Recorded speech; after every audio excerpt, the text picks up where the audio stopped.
Hey everybody, it is Rachael Jaye and Mark Schulz here. We are so super excited to be here today. This is a really important day today. I know. The Last of Us 2, it just dropped. It just dropped, and we're really excited to be able to do this broadcast on this day. Hey Rach, let's hit this really hard and start at the beginning and tell people, why are we doing this today? What's going on here today? Why are we doing this? Definitely. I'm here because I just want to help other people who are interested in animation or being a part of the animation industry or already in the animation industry. I just want to quickly share my journey on how I've gotten here and the importance of all the mentors and the colleagues that have helped me and just the collaboration and inspiration that I've had from them. And also if someone's who's interested in having an animation career and doesn't really know much about how to even go, like where to go or how to get there, we're going to share some very interesting technical and artistic aspects about animation. So we got a lot of really good nuggets coming up. Yes, definitely. All right, fantastic. That's great. It's going to go for probably an hour here. But hey, before we get going, we have people live from all around the world right now. It's absolutely amazing when we do this. Crazy. And I want to start off by just telling you is that people are asking, who is this guy and why are you doing this broadcast? All right, okay. Yep. Listen, we're going to come clean, all right? I'm Rachel's dad, all right? And hey, the reason that I'm doing this, though, is because I have this LinkedIn broadcast channel. And, I have, I don't know, about 18,000 followers on this broadcast channel. And Rachel wanted to get a message out. And so we said, let's use the tools we have and let's help get the message out, all right? Mm-hmm. And so that's what we're doing. So, I decided to help Rachel to get this message out today. And so, look, we literally have people on all around the world right now. And so give us a shout out. This is a live broadcast. And so we actually are going to be able to see your comments, all right? Mm-hmm. And so, Rach, we need to get people to put their, just give us a hi and where they're from. I know, into the comments. So just just type into the comments, hi, hey, I'm here from India, I'm here from Africa, or wherever, because we have people that have registered all around the world, yes. right? So just throughout the broadcast. Yeah. And listen, you can also help us out. And if you share this broadcast, then we'll get the message out to more people. Yeah, exactly. Yes. So, and remember, we're going to take an opportunity, and we're going to take some breaks, during the broadcast, where we'll take your questions live, right? And we'll be able to answer them. So Rachel will be able to take your question and interact live. So that'll be a good time. So hey, listen, get ready. We're going to head down a really cool path here and going to have some great conversations. I'm so excited. Now, Rach, I'm so glad people are asking, what are you doing there in the studio with your dad right now? Okay, why are you here with me? Because you just came off of a project, right? Yes, I just came off of a project that was very similar to The Last of Us 2. And so I am actually looking for my next opportunity, and I'm excited for what will be up ahead. So the timing was just perfect. It was one of these cycles where you came off of it and you're headed, you're in between, and you came here to the studio for, for a little bit, and then you'll be headed off looking for your next opportunity. Cool. So listen, Rachel, today was a big day in animation, and it was a project that you were on. Tell us what happened today. What came out today in the animation world and why it's significant? So The Last of Us 2 just came out today, and it is actually a game that has been anticipated for almost a decade. Is it a big deal? It's a pretty big deal. Okay, yeah. right, okay. And so that's super exciting. And what really makes it different and stand out is the storytelling. It really changed storytelling in in the video gaming industry. And so a lot of people were waiting for that because it's the sequel. And it's finally released, and that's cool. And we're going to talk really cool. about some of the things that we different parts of it. So I understand that it's been reviewed by a lot of different companies right now, gaming companies and stuff, and it's been pretty positive, hasn't it? Yes, there it is. There's some pretty amazing reviews. 10 out of 10s, and it looks like it's pretty much been a gold star for everybody. I know. I'm excited to play it and see it all. I know it's kind of crazy, but I don't usually broadcast on all channels. I do have broadcasts on YouTube and LinkedIn and a lot of Facebook and a lot of different places. But I'm also broadcasting today on Smashcast and on Twitch, right? And the reason I did is because I went into Twitch recently and I was following a couple gamers out there who were playing on The Last of Us, the first one. And they were just like mesmerized at the stories. I mean, they were all, when the stories came up, they were talking to one another about the stories, and that just seems like a really important part of this video game. Yes, definitely. Yeah, that's really amazing. So the story itself, there's a couple of key important characters in there. And who's this main character that we have up on the screen right now? Ellie. Okay, yes. Ellie. And so tell us a little bit about animation and kind of how does it sort of Ellie? What is she in the? You said there's storylines, but tell me something about it. She's one of the main characters, and she is the main character. Okay. And I actually, going on to this project, had never played The Last of Us, and I honestly don't even play a lot of video games. I'm not a gamer, but I love animation so much. Now, you told me you ran into a lot of people that were not gamers at PlayStation as well, though, right? Yeah, it's because there's a lot of different roles. And even if you're an animator and you're not a hardcore gamer, it's your skill of being an animator and be able to animate that emotion and convey that emotion to the audience that they're looking for. So as long as you can do that and convey a story, you don't need to know the full production pipeline of something. So you told me you did not work on animating of characters like this. You worked on some other aspects of the gaming. Like, what was it called? It was called the cinematic animation? Yes, right? I was a cinematic animator, and that team was so big, and I was like blown away how big it was. It was an amazing team, and I already miss everyone. I love you guys. But anyways, the picture that we have up here right now, it is actually the first shot that I was given, and I worked on the first shot I was given on this game, and I worked on the background characters just because it was like something that they wanted me to dip my toe into the project. And I've never worked on video games, and I've never been a cinematic animator before. And so I shared this scene with Matt Sweeney. If you're out there, Matt Sweeney, hey. And it was really fun to give a shout out, Matt. If you're there, give us a shout out in the comments. Yes. All right, okay. All right. And it was really fun to collaborate with him. But I worked on a lot of TV like before this game. And so this was something that cinematic animator for video games is very technical. And so, but I did take my animation principles and like what I knew about animation from TV and brought that into cinematic animation. And we use a lot of mocap. And wait. What is that? That's a technical term for me. What is mocap? Motion capture. Okay, what is that? He's not in the animation industry, so I have to explain I know what motion capture is. I know. She's told me these things so many times, but I know there might be people out there who don't know all these concepts. And so tell people what motion capture is and how that fits into what you were doing with cinematic animation. Yes. All right. So motion capture. Yeah. I don't even fully understand it, but it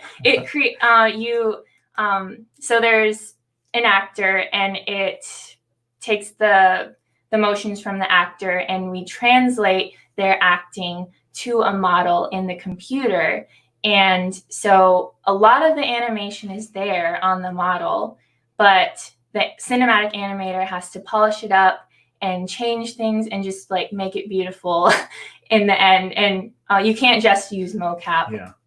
So that's when I see on TV where I have people with dots on them and they're videoing them and they translate that into rough animation. Is that what happens? Yes. And is it always rough or is it? It just depends on the scene that you get. Sometimes it's like so beautiful and you're like, oh, I don't really need to change a lot of this in a certain part of the body or something. Okay. But you always do need to change things. It comes down to the principles of animation. Like you won't be able to know how to change it if you don't know how to animate. Okay. Well, for some of you out there that might be younger in the industry, I was in theater at one time and just a little bit in community theater. And I know that at the beginning we used to do like blocking. And so in my own little mind, my narrow little mind, I try to sort of equate that to, in theater where you did blocking, where the director said, I want you to stand here and then move over here and move over there. And so that rough animation sometimes can come in and then you polish it and make it good. I didn't even know how to do that. Like I came from TV. So if you know how to animate, that is the golden thing that you should like focus on. Just know how to animate and you can learn the technical aspects later. But it's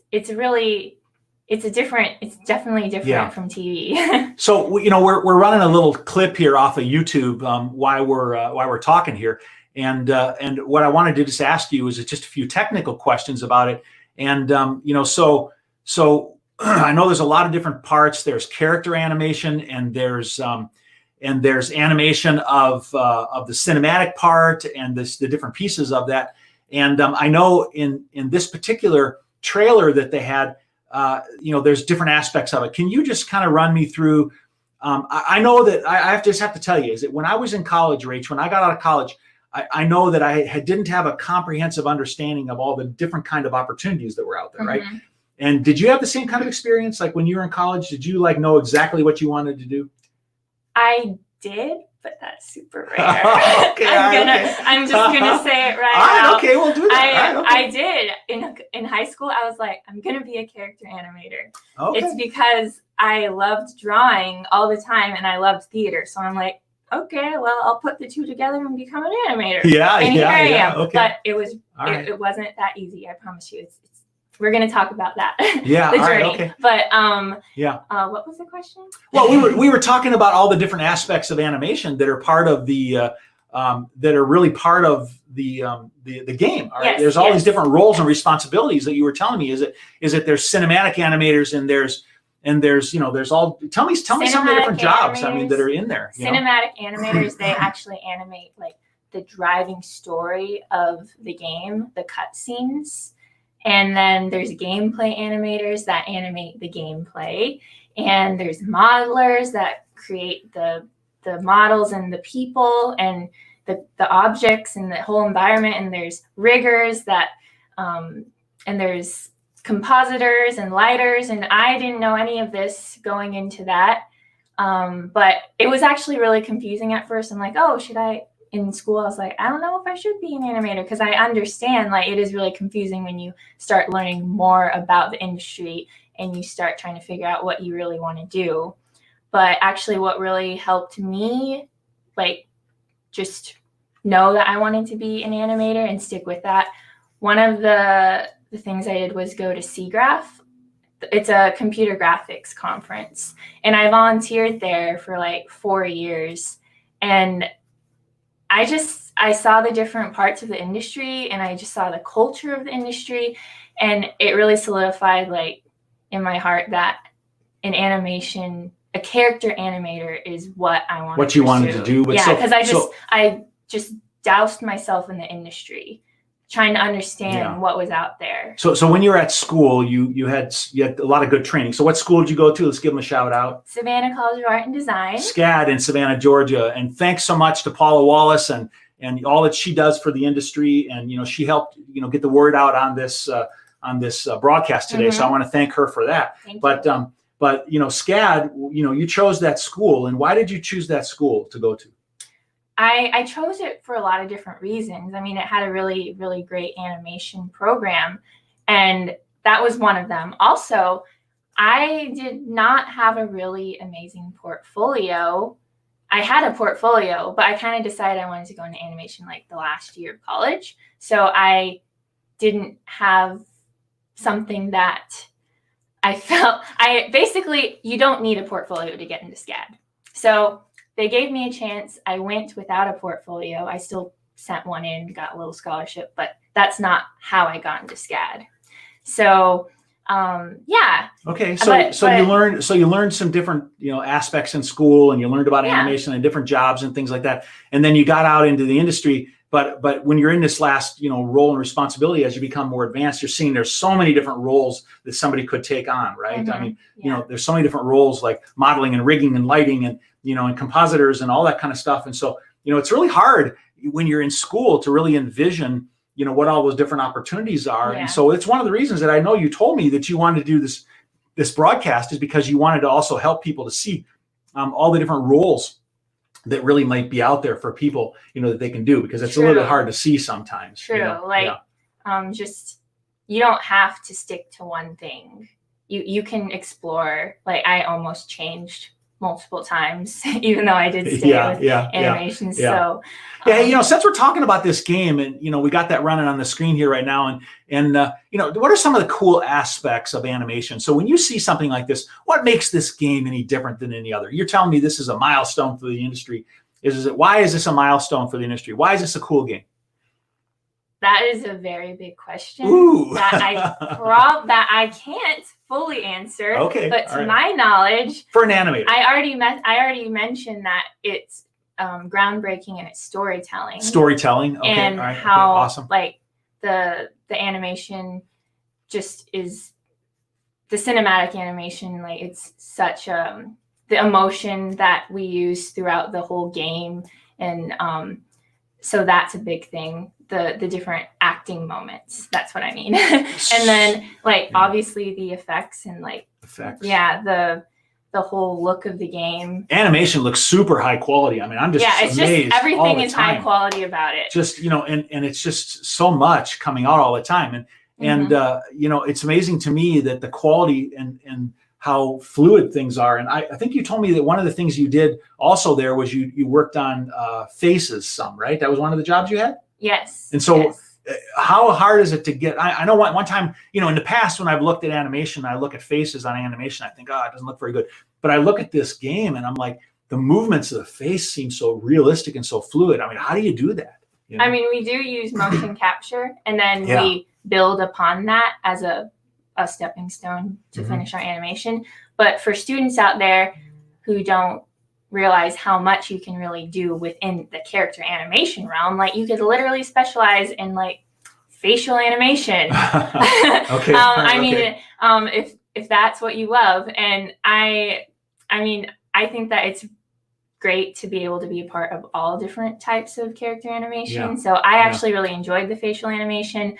I was actually given a lot of emotional shots because I did well in that realm. Of expressing that emotion through faces, even body shots. Okay, body shots. I was given the more emotional shots, because if you do play this game, there's a lot of different things in there with, I was more drawn towards the storytelling of emotion. The storytelling, because you're like a cinematic animator, and the storytelling of the emotion, that's really cool. So, hey, listen, Rach, I want to take a break because we have just tons and tons of questions and comments for people. Oh, wow. I know they're all over the place. I know there's people all over the world. And so I'm going to take a quick look at some of these, and we'll see. We want you to just call out some of the people that you recognize here, on the screen here. Just take a look. I mean, there's Aaron Roston. Okay. I worked with him. Awesome. He was one of my supervisors. Very awesome. Yep. There he is. Pretty cool dude to work with. And look at this here, right above there. Peppy's there. There's Peppy. Go, Rachel. Awesome. She's my surfing buddy. You and Peppy were surfing buddies? Yes, we still are. What, you mean you're not just buried in a closet doing animation? No, we do. You mean there's life outside of animating? I need to tell you students, go do stuff. It makes you more excited about life, and it makes you more excited to animate. And if you feel like you don't have enough time, you do have enough time. You just got to go get your energy out. Yeah, awesome. Well, look, we got some other people here. Anybody else? We got so many people. Thanks for the opportunity here from Lawrence, what else Georgia. We got? That's Julie. Scroll up. We got Peppy, Julie, and Julie Lee. Scroll up some. We got so many people on here. It's just really amazing. Now we have Matt London talking about Peppy. Okay. What, do you know him too? Or Yeah. I worked with him on my last project that was similar to Last of Us. Okay, on the last project you're working on. All right, yes. Okay, awesome. So what else do we got? There's a lot of people here in the animation industry. Scroll up some there on our questions. Sydney McPherson. She has a smiley face. All right, okay, we got Sydney. Are there any questions? Let's see if there's any questions. Let's scroll up. Any questions? Let's scroll up and see if we got some questions here. We got a lot of people chiming in, which is great. People all over the world, actually, to tell you the truth. And people chiming in. Keep going. David Rodriguez. D-Rod. D-Rod. Do you know He's D-Rod? the best. Oh, all right. Okay. Yeah. Okay. So we got a lot of people going on here, and look for questions. Ken McDonald. He was my supervisor on The Last of Us. Awesome. He was an amazing supervisor. Really? Yeah. All right, okay. Tell me what makes a good supervisor. Just tell me that real quick. Well, I've never been one, so I don't know if I can answer that question. As an employee, what makes a good supervisor for you? What makes a good supervisor? I know I'm putting you on the spot. You are. It's okay. It's okay. What makes a good supervisor? Someone who. To you. Yes, to me, I really felt like, first of all, that they care about the whole team. Okay. And then they help you flourish and grow in your skills. And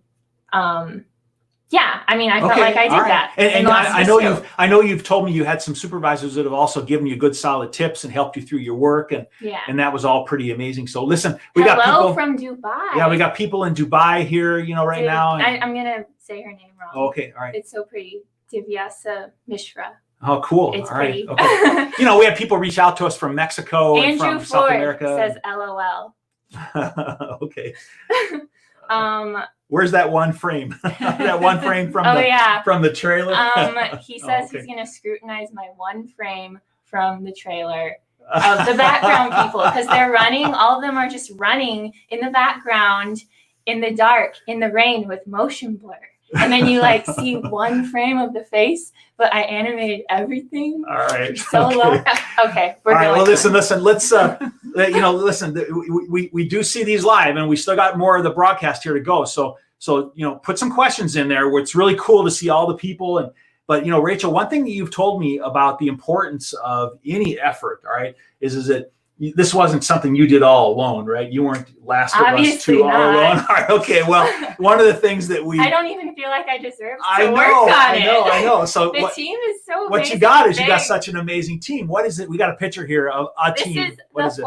Just the animation team, the cinematic animators, giant freaking big group of people. It's like a family. But what are we talking about? We're talking about that's your team. You got an amazing team, yes, and it's not just one person that's doing anything, right? I mean, you are one part of an amazing collaborating team doing a lot of things together, and people have to work together. I mean, it's just it's absolutely incredible, and you have fun too, right?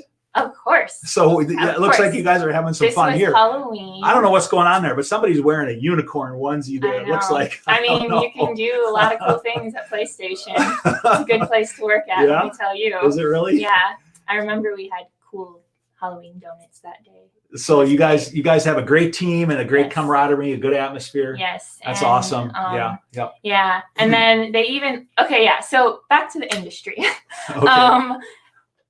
Animation professionals that you meet in the industry, they become your lifelong friends. And these people here, they helped me move from San Diego. Let's zoom in on them. So to LA, and they were all on The Last of Us too. Who do you got on the left there? Who is that? We have Peppy. And she's the one you said was My your surfing buddy, right? Okay. Yes. And what did Peppy do on the project? She was a cinematic animator. So you both were cinematic Yes. animators. So you guys had similar kind of roles. Yes. All right. Okay. All right. And there's the cool poster you guys are all standing in front of. Yes. And then there's some dude standing next to you there. Who is that? Nano. Nano. What a guy. That's a cool name. Yeah, actually, we went to SCAD together. All right. Okay. Yes. All right. Okay. So and what it did was Nano do? really neat to be able to work with him. Yeah. Like in the industry now. Awesome. He's a cinematic animator. So all three of you are cinematic animators. Okay. Yes. Yes.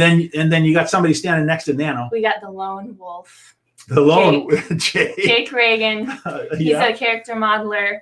Okay. But actually, that's kind of like our workout group. So that's how he like meshes with us. All right. He's Okay. I mean, he still meshes with us because he's a part of the team. But that's how we met. So you said this team actually helped you move when you finished the project.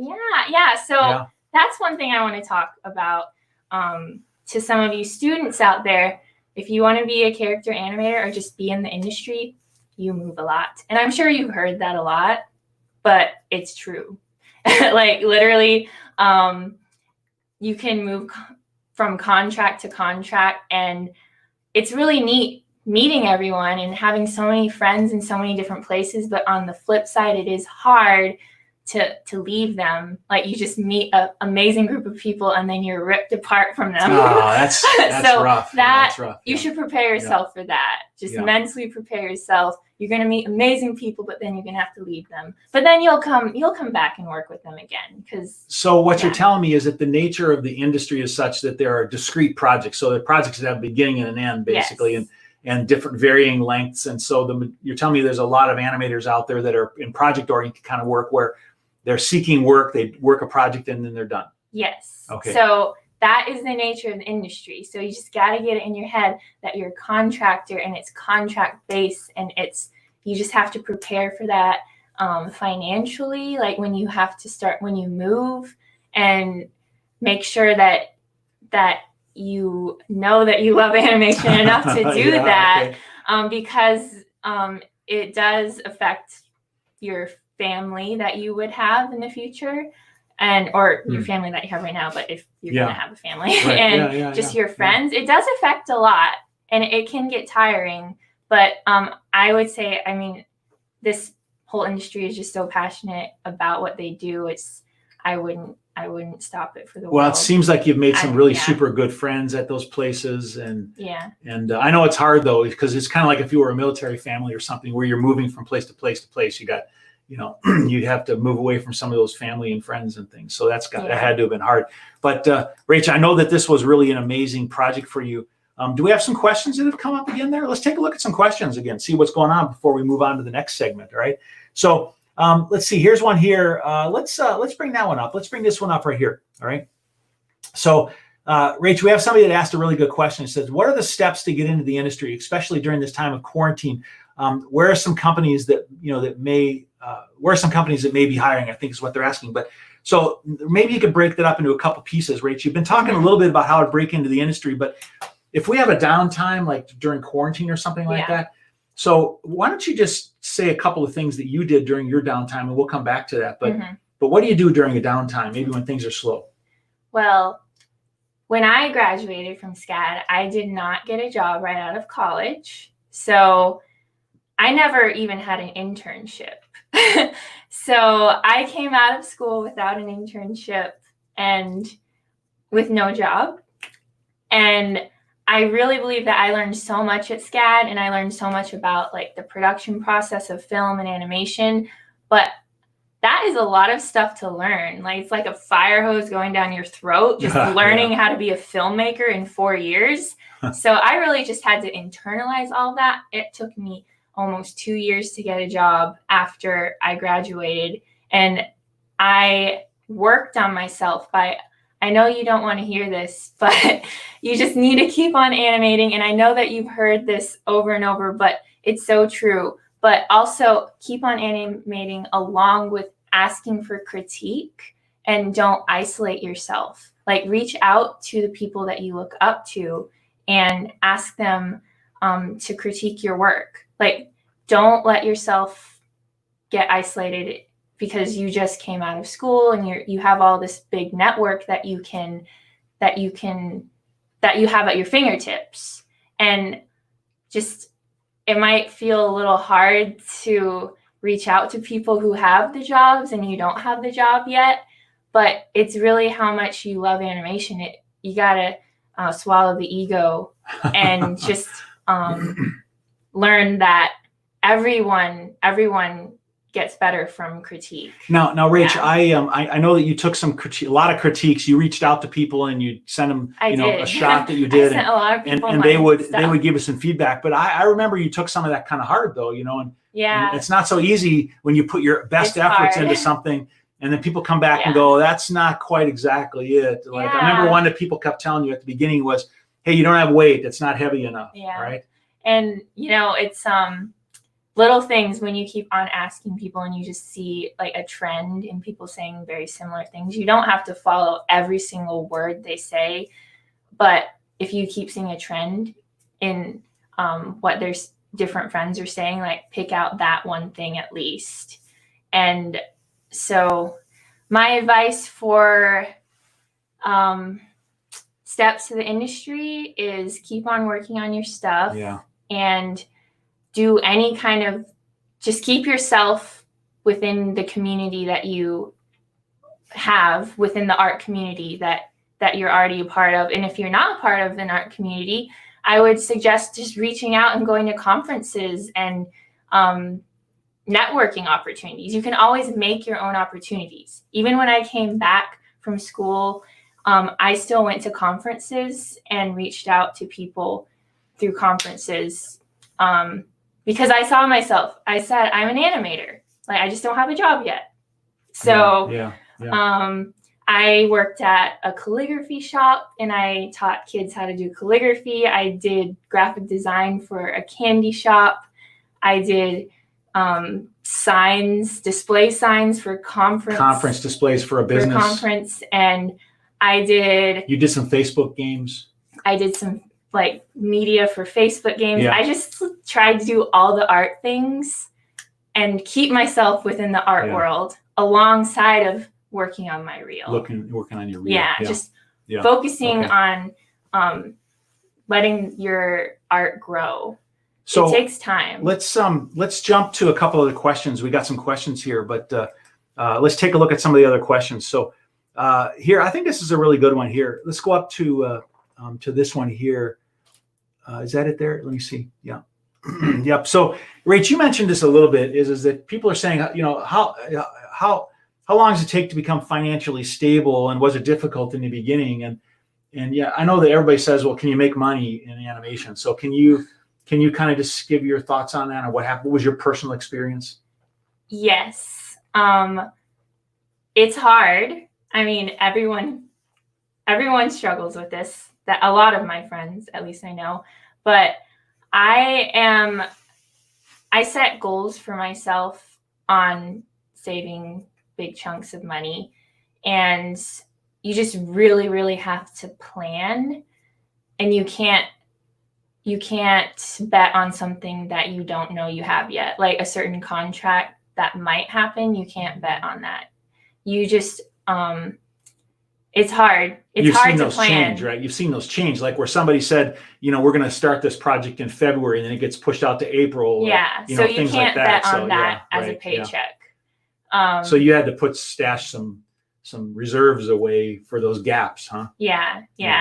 And I mean, I'm still learning a lot about that, and so I really believe that. I mean, you can make a career out of it, but it is tricky in that sense. Have to plan ahead. Yeah, because you do have to even save money for when you have gaps. So let's jump to another question. I'm gonna tell people is that I know what our program is here today, and we do have a question from Fraisal Ruiz, It says, how did you get into this opportunity, The Last of Us? And you've addressed some of that, but we're going to hit a little bit about some of the things you did prior to that. So let's answer that question a little bit later, okay? So let's see. Do we have anything else here that we could hit on? Maybe down here. What does Maurice say? Throw Maurice's question up there, okay? Yep. So hi, how do you think motion capture is an essential skill to demonstrate in a demo reel? So if they're aspiring to be hired to a big company like Naughty Dog, so can you put like motion capture into a reel? I mean, how, if a person has a reel, how would you incorporate that into it, or would you? I don't know. So I'm gonna have to put my shots that I did in The Last of Us and put that in my reel. But you couldn't do that before it was released, no, right? No. Yeah. Okay. No. All right.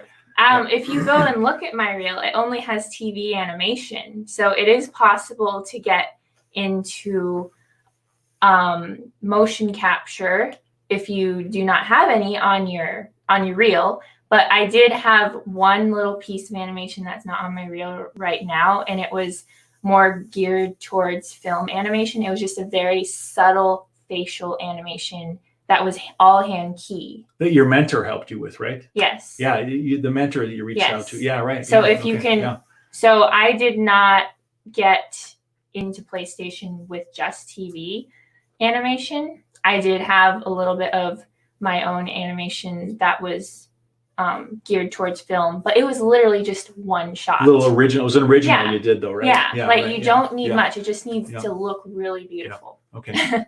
All right. Wait, well, hey, so did we finish? Yeah, I think so. For right now, the question really was, is that how'd you get into Naughty Dog into PlayStation? Into PlayStation. Yes. All right. Okay. Or into a big company like Naughty Dog. So PlayStation, I think the question really was geared at is that if I don't have any motion capture in my reel, how do I do that? And what you said was, hey, I use some of my TV animation for my reel, and I put in some of my own personal stuff that showed how I could, do facial animation, and that was enough to get you in. Yes. At this point. Yes. All right, awesome. All right. Well, hey, let's throw the next slide up on the screen, because I wanted to just tell you something that we've all been waiting for, which was really exciting, which was the credits. Okay. There's the animation fan. There's the credits for. But yes, I did put a pink circle around mine. Yeah, of course it was a pink circle around there. So, if you're watching this video and you can zoom in and you'll see Rachel there. But as you can see, there's a lot of people in there though, right? Yeah, that's just the cinematic animators. That's it, just the cinematic Crazy animators. talented So many people involved,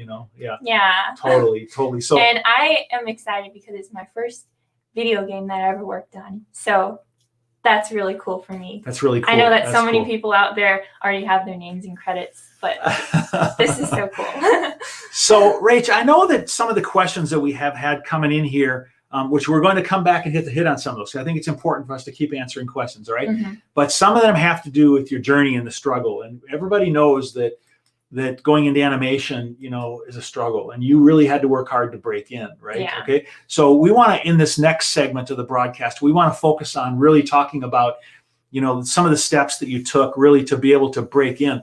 And early in your career, you did some things really to start preparing yourself for that. Okay. We've talked about some of them, but like one of them, for example, you told me is that you just love to sketch all the time, Yeah. And how does that fit into, being an animator? This is all hand sketch stuff. How does that fit into a Last of Us 2 game? Yeah, right. So you got pretty boats and birds on there, and how did you become an animator for Last of Us when you got kitties, when you're drawing kitties and sparkles? And how did you end up in an apocalypse? It's crazy. You know what? That's a really big question. But for animation, when you're an animator, you should just really know how to draw and see. Okay, I'm gonna actually step back, because actually there are animators who don't draw a lot, and they're still amazing because they just know how to do it in the computer, because they know so well how to do it technically. But this was your journey. Yeah, and you're talking about your journey. Yeah, your from journey. my journey, Yeah, right. And everyone's journey is different. Yes. Yeah. Okay. So I drew all the time, and that helped me understand. That just helps you understand what it looks like when you start doing it in the computer. Like, if you can draw the motion on paper, you certainly can create it in the computer. But if you don't really know what it looks like on paper, then it even gets like milkier and meshed up. What is referencing? You've told me about referencing before. What is that? What is referencing? Well, you can, for a lot of animators, they take a film of themselves, they film themselves doing the motion so that they can actually see what it looks like in real life before they start animating it. So that's referencing. Okay. And that goes along with drawing, like drawing the motion too. So you can reference with drawing or filming yourself. And then one thing that I was tripped up was when people were telling me to film myself, and I was very focused on just like totally copying the motion. And that's good at the beginning to know how what the motion does and how the mechanics work. But what will really make you stand out is if you see how the motion works and then you add your own flair to it, and you don't fully copy it. You add your own timing. You play with the timing. And that's what makes it fun. That's why there's animation. Like, you can change things up, and like that's why it's different from film. And you've told me that experiencing a lot of different things in life, that you've looked at those and incorporated those into your animation, right? Okay. Yeah. So like we've gone on some trips and journeys and things like that, and like you sketch a boat, or we went to New Zealand one time, and we went to an island in the north of New Zealand, and you ran across something there. What did you run across? Oh yeah, that was so crazy. It was so like one of my most favorite movies ever is Up. Like, just hits me right there, from Pixar. And so I'm gonna geek out about this, but we found Kevin. We found Kevin from Up. The bird. So Kevin is based off of the moa bird that is extinct now, but we found, like, this is kind of morbid, but we found the bones of the moa bird in a random little like museum. Yeah, and it was the island of Russell. It was called the island of Russell. Like, we found Kevin on the island of Russell. I can't incredible. even believe it. I know, it's just like amazing. And we're like, we got to find out if this is like for real or not. This was in New Zealand in a little tiny island. Yeah. So no, that was a fun little adventure. But it was sort of life that references, and I know that there's times in your life where you're asked to do things where you don't maybe have experience in that area, and I wanted you to tell people about sort of the experience you had in doing some referencing with some of the scenes in The Last of Us too. Is that you like, for example, look, I mean, I know this is a controversial subject, but Rachel had never shot a gun before, okay, and she didn't know what it was like to animate shooting. So how did you handle that? What did you do? I went with a friend, and I went to a shooting range, and he taught me. It was all the safety precautions, so safe. He was military. Yeah, he was a marksman. And I learned how to shoot a couple different guns. Okay. Just so I could feel the weight of the weight of a gun. And the kick. Look at me. I don't know how to shoot a gun. So I went to a shooting range to figure it out. So you got to go at different, if you feel like you need to go to an extreme to figure something out and how to animate it, go do it. Do it. All right. Okay. Well, that's really interesting. That's very cool advice. So, hey, Rach, can we go back and take a few more questions? Because we got so many questions coming in. Let's take a look at what we got here. Got to put my glasses on. So let's scroll and see what other questions we have going on here. Okay.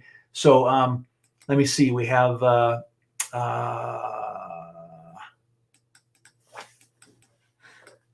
there's so much. I know there's so many questions. Okay, here's one here. Talking. I wish I was. Do you have any tips or suggestions for international students? And so maybe you just hit on that one real quick. Is that we got people on from all around the world? Is that now, Rach? Maybe you share a little bit of your experience where you went abroad when you were at SCAD, because that SCAD. Hey, that was an amazing opportunity for her to go abroad. You know, right? Why don't you share a little bit about that? I did study abroad in Hong Kong. There's a SCAD campus there. Yeah. But that's not really the same as like giving advice to an international. I know, but you can sort of bring some of those things in, some of the experiences of having been there, or you've worked with international students here. The main thing, actually, I worked in Canada. That's a better explanation. Okay, the foreign country of Canada. So foreign. I mean, that was an experience that I had where I had to go work abroad. You had to go get a visa. I had to go get a visa, and I had to have them sponsor me. Yeah. And that is really hard to do. I know. I totally get it. When I was over there, I was like, oh my gosh, like my job depends on this visa.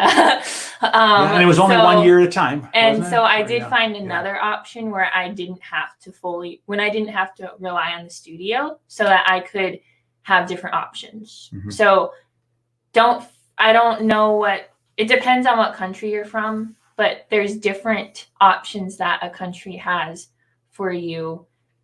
At least that was from my experience. I found another way through a really good friend, Millie Gonzalez. She helped me. We also worked on The Last of Us 2 together. Everybody helping each other all the time. Yes, it's so wonderful to have such good friends. But I'm just gonna say, don't fully rely on one way to do it. Like, there's other options. You just have to research it. And I don't have a ton of experience on that. Well, but you've told me you've worked with internationals here in the U.S. and you've worked with internationals in Canada, and you went to school in Hong Kong, and so you have seen in and around a lot of that at this point. And so tips maybe are everything you've talked about for skills and abilities is definitely applicable, but definitely being international, being abroad is a little bit tricky. But you told me a lot of animation is done abroad, right? And so people have opportunities to join in on these things from working abroad, not necessarily coming to the U.S. really to work on the projects, right? Yeah. So there's different ways that people can break into the industry and do that. So my first job was in Canada. Let's see if we have any other questions here. Here's a good question, because you actually asked yourself this, by Grace Varga. Let's throw that one up there, okay? Grace Varga, do you think it's a good idea to move out to LA after college to try and break into the industry? You asked me that a lot. Okay, you happen to live there right now, but you've sort of been around different places. So how are you going to answer that? I just moved to LA, and I've been in the industry for like 4 years or 3 years. 3 years. Okay. Yes. All right. Okay. And so you didn't just pack up and move to LA? No, you told me one time you wanted to do that. I almost did. Yeah. Right before my Bardell job, I was like, I'm going to do it. It's situational. For me personally, I'm glad I didn't move to LA because it's just such a big city full of lots of people trying to break into the industry, which is good for networking. But for me, I'm glad I stayed and worked on my stuff, because I think that I would have been distracted and maybe even intimidated by the amount of people trying to get into the industry. And so I really took time to understand where my heart was in animation and why I wanted to do it. And I personally needed to be away from that scene. And I still didn't isolate myself. I reached out to people I knew in the industry to critique my stuff. Like, this is it's getting so much more digital. Like, this world is digital. So you can find other ways to network. I didn't move to LA right away. Look, we're networking with 200 people right now. Okay? Yeah. So there's other ways to network. That was like the only way back then, but it's not the only way now. Yeah.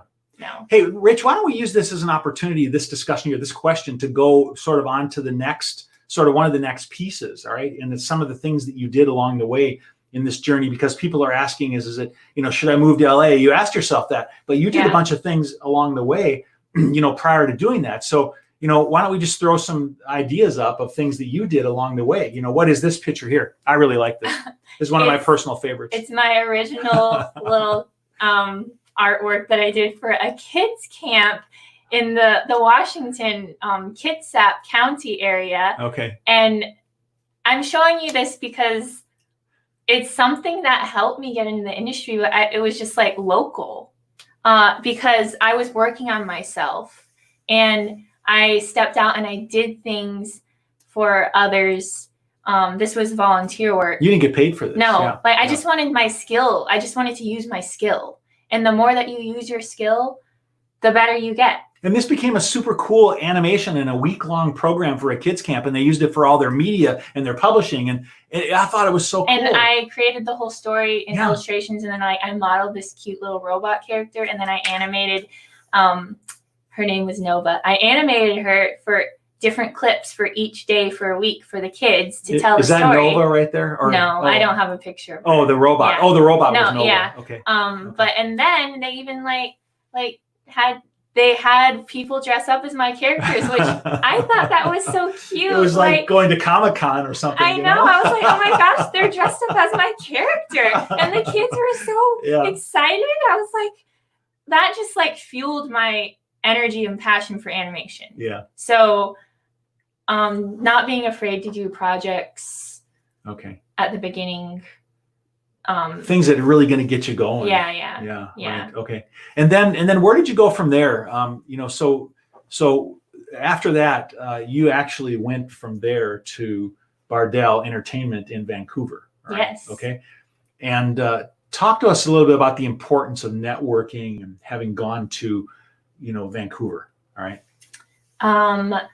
Yeah. I told you earlier, I had a mentor that I actually met through SCAD, and I reached out to her when I graduated because I felt like I needed critique on my work, and she helped me craft a reel that would be something that would help me get into the industry. And it's really interesting because that just didn't get me into the industry. Like, she helped me, but it was me doing it. Like, I added things on the side, like that kids camp. I added some of that animation into my reel, and it turned out that floating robot coincided with me animating floating dragons, like with the cycle. I know it's totally different, and it's totally like easier to animate a robot compared to a dragon, but the concept of like a floating cycle got me ready to understand how to do a floating cycle, just because I took the time to work on myself, and I was using the time that I had. So what is this program you're working on here right now? What is this? What is this one? This is Rescue Riders. Rescue Riders, a follow-on. It's based off of the world of How to Train Your Dragon from DreamWorks. Yeah. And so this was the first project that I ever worked on in the industry. And a big studio project. Yes, a big studio project. Yeah.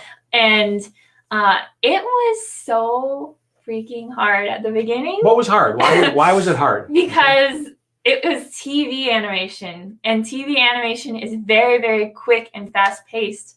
And if you don't animate fast enough, then there's going to be someone else who can take that job from you. And so the people out there may not understand what it means that TV animation is faster. Just, I know you don't know the numbers, but just give us some sort of order of magnitude of, like, you had to go like from 0 to 1,000 all at once. I mean, how much difference is there between, sitting at home and animating some characters and going to a TV studio where you have to do multiple frames in a day? Well, actually, I have this really golden nugget right here. This is like my one of my biggest pieces of advice that I would like to give. Listen up. Should be a big red flag around this. All right, okay. It doesn't matter how much time you have. It matters how much energy you put into it. So it depends. What that means is, like, you could have all the time in the world, and then you could just like work on like a scene for like months, and it still won't be done. But if you have like this tight deadline and you put energy into it, and you don't have time to not lollygag around. Like, you're like basically pressed into doing it and putting the energy into it. And if you put the energy into it, you're going to actually find out that you're pushing yourself, and you can do more than what you ever dreamed you could do. I know, because I remember the energy and like the pressure like makes you better. Well, I remember when you started at that studio, you said, I just don't know how I'm going to do this, because they wanted you to take such a step up and doing such a large volume of work. And it was amazing because you hit those targets, right? I mean, you were able to hit the targets and produce. And so, Rach, is it what kind of stuff were you doing on Rescue Riders? What were you actually doing? Oh, I was a character animator. Okay. So I animated these characters. Those little dragons. Yes. And it was probably really easy to do 4 or 5 or 6 of them with tails moving and legs and feet and ears. So easy. All in one shot at a time. It's like I animate this cute little robot all the way and then I step into animating this dragon with all the tails and wings. No, it was definitely a learning experience. And I want to just give a shout out to all the people who helped me at Bardell, who were patient with me, because I definitely needed to get up to speed, but they gave me that opportunity to do that. And they saw that I had that potential, and all the people that I worked with on that team were so gracious. And Bardell was in Vancouver. Yes. And you reached out to them and they offered you an opportunity. You had to get a visa, you had to move, you know, and it was a discrete time frame, again, like what you're talking about, where a project started and then it was done, right? Yeah. I mean, it was finished and then you had to move on. Yeah. Right. Okay. And so maybe we keep moving from, well, no, in the same studio, you had another project you were working on at the same studio, right? Yeah. I ended up working on another project. Another TV. 44 Cats. And it first came out in Italy and it was called 44 Gatos. Yes. But no, 44 Gatti. Gattis, 44 Gattis. All right. Okay. Yes. And this project actually was super, super different compared to the How to Train Your Dragon project because the style. So explain that. What do you mean there's difference in style? So for those of you who are trying to learn more about the industry of animation, it's really just very valuable to know the main principles of animation, and then you can translate those into a different style. Like How to Train Your Dragon was very more realistic compared to 44 Cats. It's so exaggerated and like squash and stretch everywhere, and just like Looney Tunes style. All right. So you're saying Rescue Riders was kind of like your smears. goal. Your goal was to try to make the dragons look, their movement, as realistic to real life as possible. And 44 Cats was an exaggerated, like Looney Tunes kind of a thing, like playing more with timing, drop a piano on somebody, or things like that. And I had never done that before. Right, okay. I was so like used to doing realistic things. Like ever since I was a kid, I always drew realistic things too. So this was a project that really pushed me. Actually, in school, I tried to I had a senior film, and I'm going to tell you that I wish I had done so many different things differently on that. But you know, you live and learn. It was my first film, like, but I tried to make that whole style cartoony, like 44 Cats, and I should not have done that. I should have just done realistic, because I was still learning the mechanics of animation. So once you understand the mechanics of animation, I think you should know the mechanics and how to animate realistically before you dive into more cartoony things. At least that's for me. So Rach, let's we got a lot more questions and stuff coming in. Let's switch back over and see if we can see if there's any questions here that we can answer. Okay. Let's see what else we have. Can you scroll up? I have just pages and pages of questions. I'm just sorry. There's so many here really for us to look at, and we're doing this on the fly. So maybe there's one there. Let's see what we got there.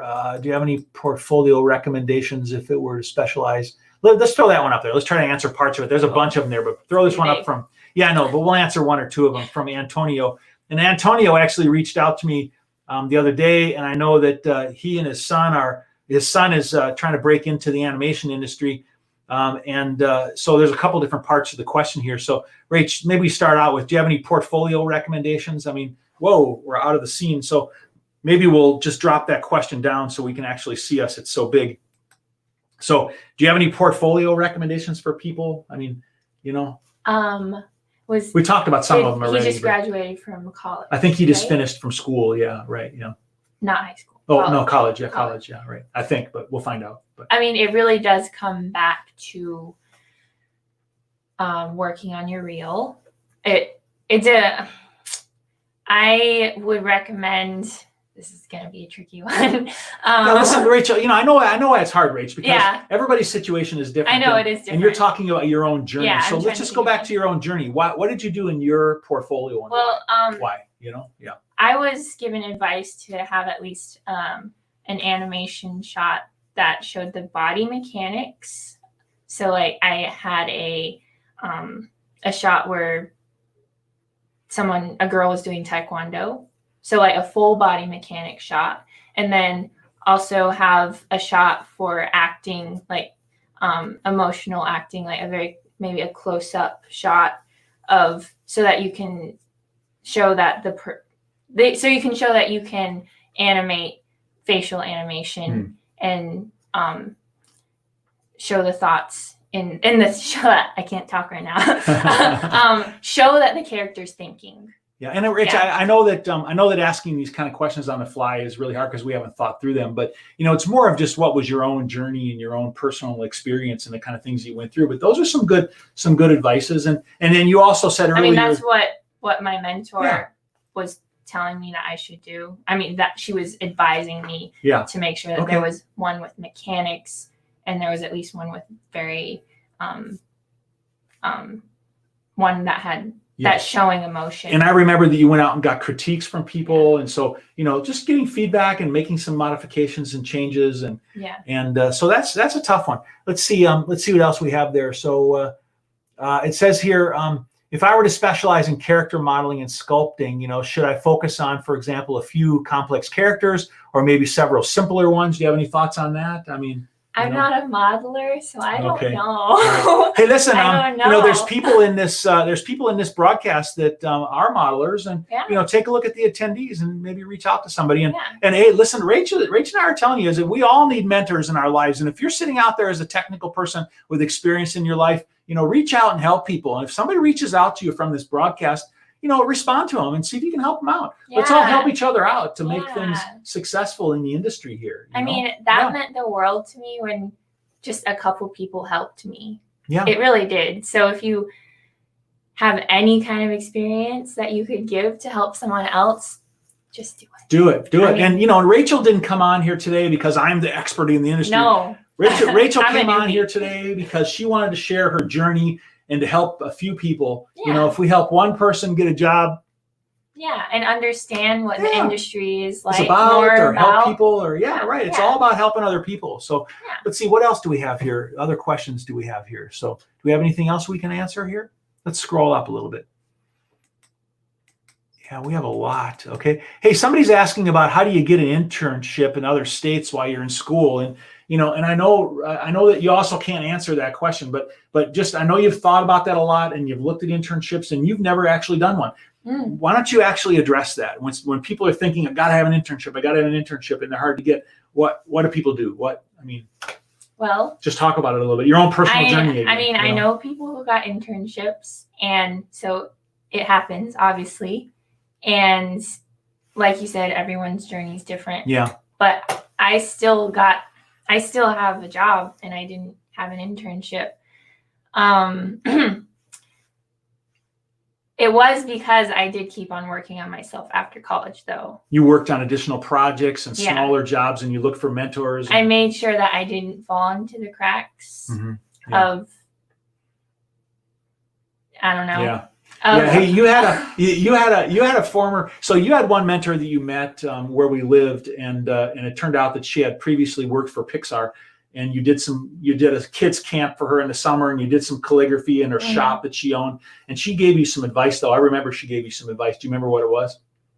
She gave me a lot of advice. Yeah, well, one good thing she said was, she said, "Get out of here." Oh yeah, she was like, "What are you still doing here?" Because I did tell you. Get out of here. I told you that I stayed here for a while. Yeah. But it was like right before Bardell, and I was like, "I'm gonna move to LA." I just needed a change. Like I knew that it was time to change my atmosphere. Her advice was jump in the water. Yeah, she's like, "You gotta swim, just go now." Yeah. Yeah. So it's so hard to say like a certain timeline of what you should do, because there is no timeline. It's very hard. There's no timeline. Yeah. Very hard. Okay. Let's see if there's any other questions, and then we got a couple of other thoughts we have here. Let's go up here. Anything else?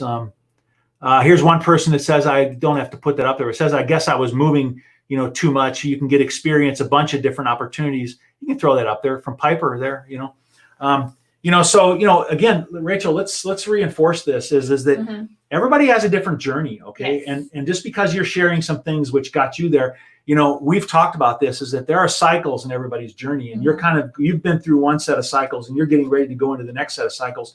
And, people have different experiences. Like this person here, Piper, says, I guess I was moving too much. You can experience a bunch of different opportunities, from different places or staying in one place. But, I can't say you were moving too much, Piper. Rachel's. Oh, wait.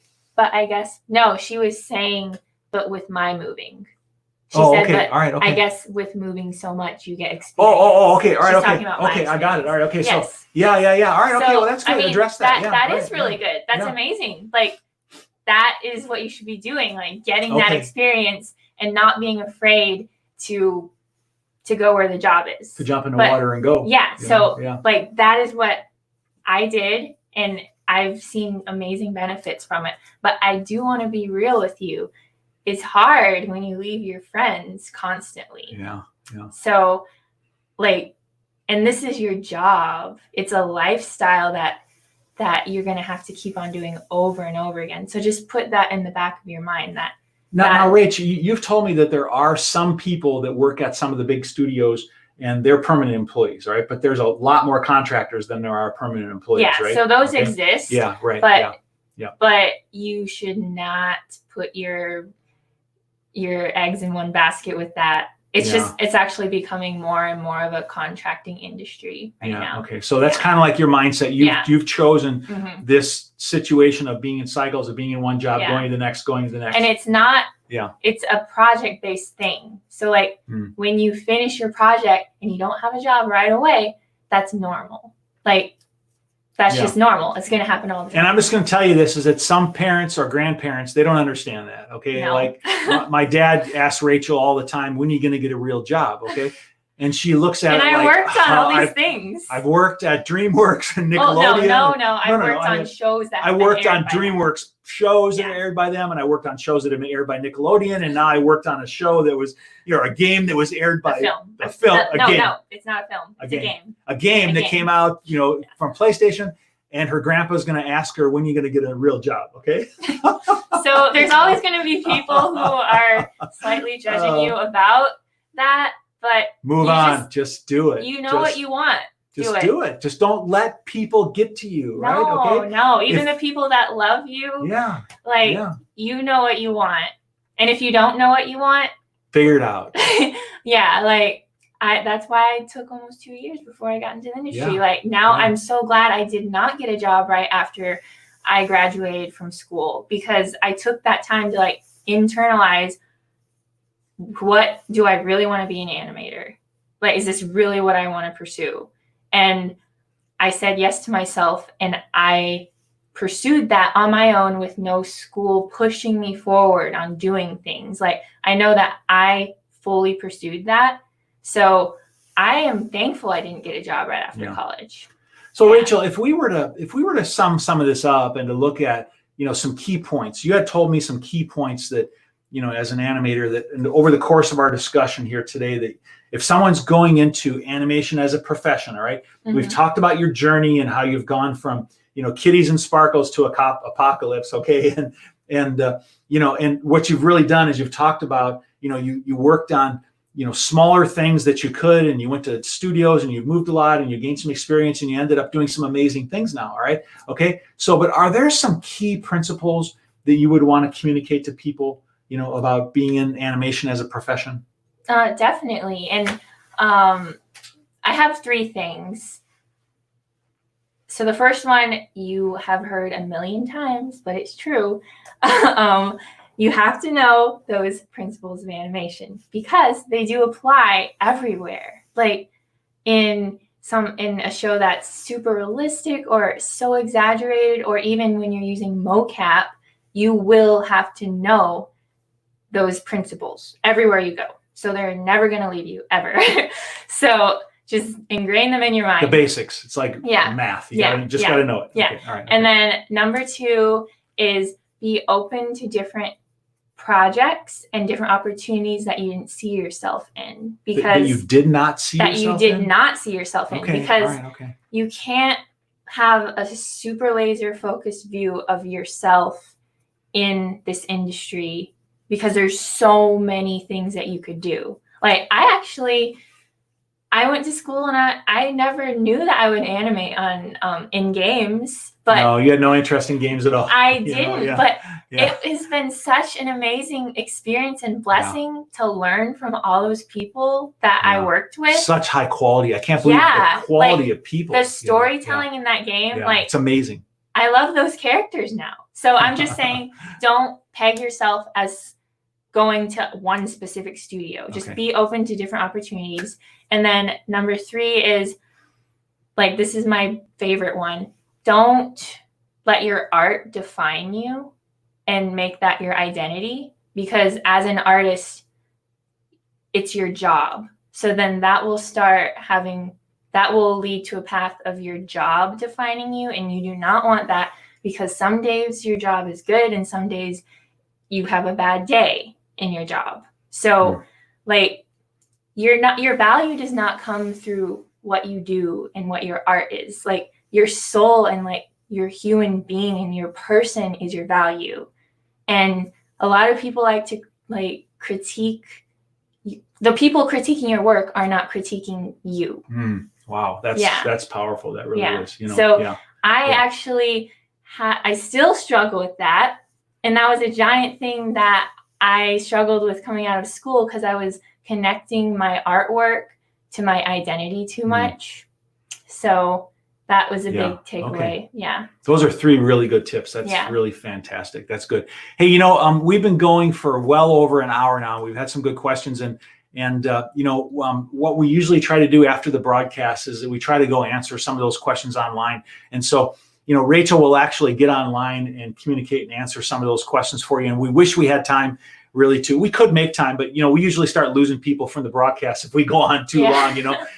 You'll fall asleep or head on the keyboard or something, but, you know, but we will in LinkedIn, we will answer your questions. Rachael will answer your questions, because I know that you're all really wanting to learn and to really know things. And so, hey, let me just ask this one more time. At the beginning, we kind of mentioned this, but Rach, we talked about how this is a cycle. You've been through a number of cycles in your journey so far, and everybody's on a different journey, and each of us are different, and we all have different jobs and different skills. And so each of our paths are going to be different. Okay. And you've talked about some of the important things of gaining experience along the way, and how important it is that you're continuing to gather that experience, and you're applying it, and you're moving on to the next thing. And boy, one thing is for sure, that you're a very determined person, you know, and you continue, you know, to move forward. But you are moving on now to another project. You finished The Last of Us 2. Yay, it came out, right? Okay, you know, very cool. You got your name in the credits. That's awesome. All right. Give me one of those. All right, okay. But I miss my family at She misses her friends and family. She misses her family at PlayStation, right? And then you went on to a similar kind of a project, actually, which you just came off of, and you're in between right now, and you're in that cycle where you're moving to the next thing. And so, what are you going to do next? You know, I'm just looking for the next opportunity that will be good for my future, and something that someone believes that they think would be something good for me to do. If you think that I am a person that you might want to add to your project, just message me and we can talk. Oh, awesome. Yeah. That's awesome. Yeah. I mean, that's what and this is a normal does. thing. This is a normal thing, right? Rach, it's a normal thing. Is it you go on projects, you finish them? Yeah. And is it scary though? Sometimes. To not know what the next thing is coming? I mean, yeah. So, but it's nice to have a break after such a long It's such push. Intensity going into that. So it's nice to have a break. But because actually right after The Last of Us, I went on to another project with Counterpunch, which was really fun.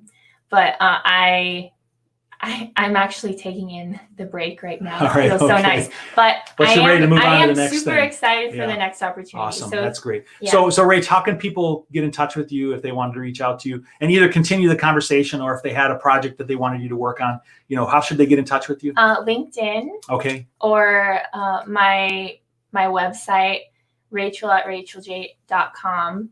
And you can also email me as well.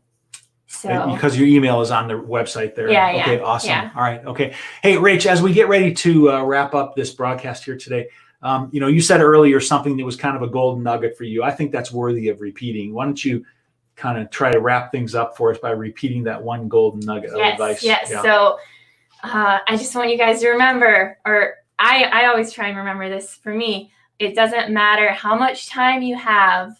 It matters how much energy you put into it. It's so true, because I could draw things out forever, but if you put in that energy, you're going to really push yourself and see that differently. Enthusiasm leads the world. Okay, enthusiastic leaders change the world. And as a person who's been in business for many years now, I just want to give advice to those of you out there that are experienced professionals: is that help other people. All right, reach out, mentor other people, help other people. It will change your life. It really will. As an experienced professional, it will change your life when you have the purpose of being able to help other people. And so that's really what Rachael wanted to do here today. Is she wanted to help other people, and she wanted for other people to be able to get some benefit out of this broadcast today. I had this platform. We decided to team up, father, daughter, and make this thing happen. So we are so happy that you were able to join us today. And I certainly wish you the best and the greatest of success in all the things that you do. I'm just so blown away about all the amazing people that I've met through Rachael and the animations that I've seen. And it's just super, super cool. And I am totally excited about where you're going in your future and all of your family, as you've called it, out there that you've met in the industry. It's cool. It is. Love you guys. All right, everybody. Thanks for joining us today. It was great to have so many people online. We hope to be able to do this maybe again in the future, but this was really something that she wanted to do and coincided with the release of The Last of Us 2. And we're so excited to have had you online today. And so I just want to wish you to have a great day, and we're going to see you again online. Bye now. Bye.